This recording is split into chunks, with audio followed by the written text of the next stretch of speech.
In government, at the Board of Selectmen meeting Tuesday night, Town Manager Tony Mazzucco presented all capital outlay items to the board. During the in-depth presentation, Selectman Donahue raised questions regarding the funding of several of the items. The LEAF is $240,000. That would make it capital. And Correct. I didn't even raise the question why it's a 1995 vehicle. So we didn't take care of it. It's not that old, a 1995 vehicle. And how often do you use it? We are picking up leaves almost throughout the year. I can tell you I get lots of calls about when leaf pickup is coming. And when we don't pick up leaves, believe me, residents call and they let us know that we've not picked up leaves.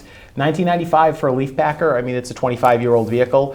These vehicles generally only have a 20-year lifespan. We need to look at where we're investing our dollars. $240,000 is... No, I understand. I wouldn't include the leaf vehicle. But through the capital plan, you can see 5 and 6 years down the road what vehicles are coming up. And there, I know it could be 3 or 4 year old data that you have to refresh, but you could get the sense of what vehicles are coming up and how much that's going to be, so that you could ensure that the operating budget can take care of most of those items if possible, or whether it truly needs to go into the capital aspect of it. I agree, and I'm that's not talking about the other things, equipment that you have to replace 20,000. Those Sure. sometimes you can't even forecast.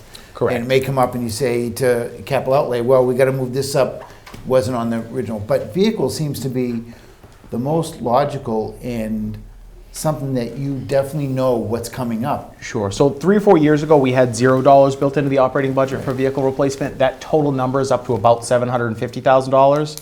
So I think we're getting there. Okay. The cemetery is probably the last division that should have a regular replacement. Question, please. Do we have any financial numbers that, like, if it's below this, it's not on capital, if it's above that, it is on?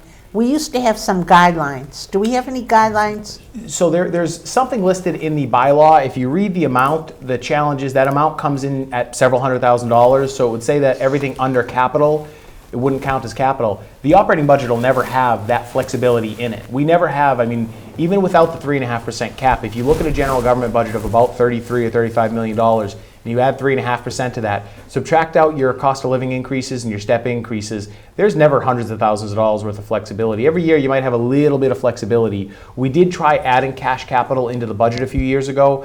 I think the way it was explained at the time confused town meeting, and we decided never to try that again because it was challenging. So separately, we do need to have a discussion on the capital outlay bylaw, but here's an example. Let's say capital outlay says it's only capital if it's over $100,000.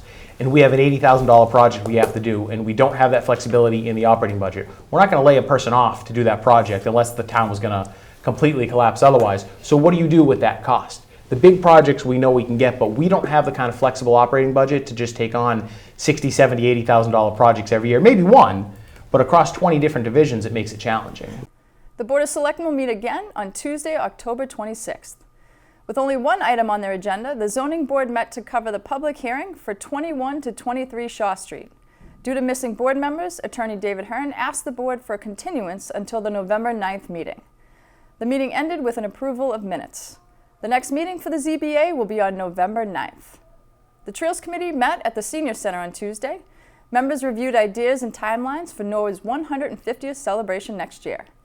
Later, the group discussed upcoming projects and activities.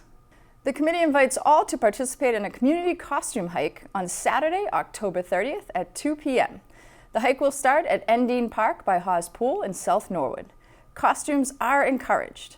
Those interested can contact Progress Norwood or the Trails Committee with any questions. The Trails Committee meets again next month. Town meeting members met over Zoom Wednesday night for a Q&A session. Tony Mazzucco led the group through a series of presentations regarding special town meeting articles.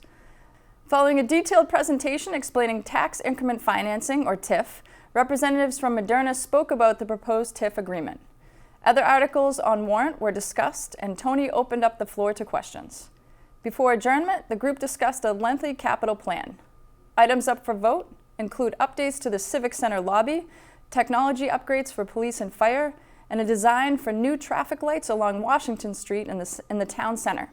There is another information session before town meeting this Saturday, October 16th at 10 a.m. Town meeting members can join in person at the Senior Center or remotely. Special town meeting reconvenes on Monday, October 18th. For complete government coverage, tune into the NCM Government Channel or watch on demand at norwoodcommunitymedia.org.